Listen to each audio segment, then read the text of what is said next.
Say always say extra careful, be careful. But sometimes, you think you're right until someone shows up, and then everything starts in the court because then you say, oh, but this guy at the time was the head of family. They say, oh, yes, he was the head of family, but he was not properly,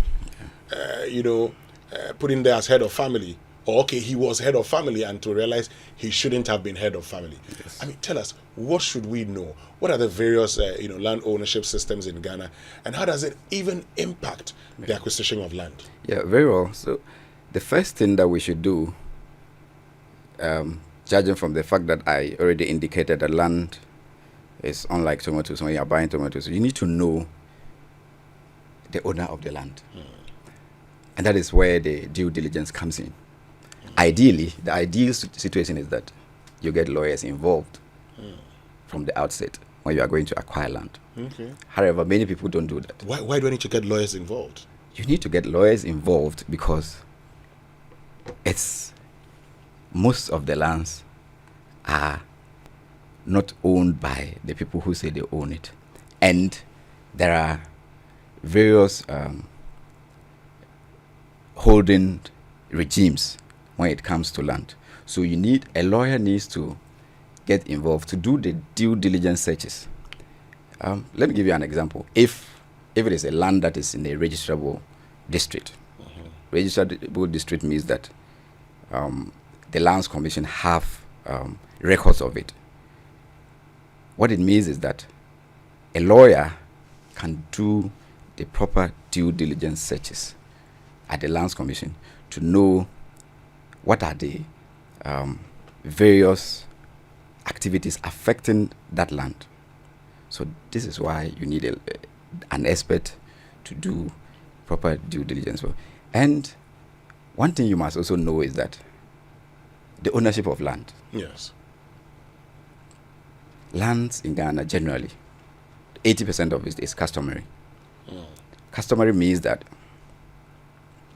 some lands are owned by the stools, others are owned by families. And we also have individual lands as well as those that belongs to government. And these various holding systems have their distinct features. So for instance, if land is owned by the stool, you need to know which stool owns that land, where the boundary ends. Okay. If it is owned by family, you need to know the head of family. As I was saying, I'm talking about this stool, you need to know the occupant of the stool. It could be the chief, it could be the regent, it could be a caretaker. When it comes to family land, you would want to know, is the person offering to sell the land to you, is it the head of family? When it comes to individual, then you need to also know whether the person who is saying, I'm the owner of this land, you go further to probe whether he's actually the owner of that land. So these, you have to have it from the outset, that the land holding systems. So where a place is designated as stool land and an individual is coming to sell the land to you, it raises red flags for you to know that this is stool land and an individual cannot sell it to me. Okay. When it is family land and one person purposes to sell it to you, you cannot buy the land from that person.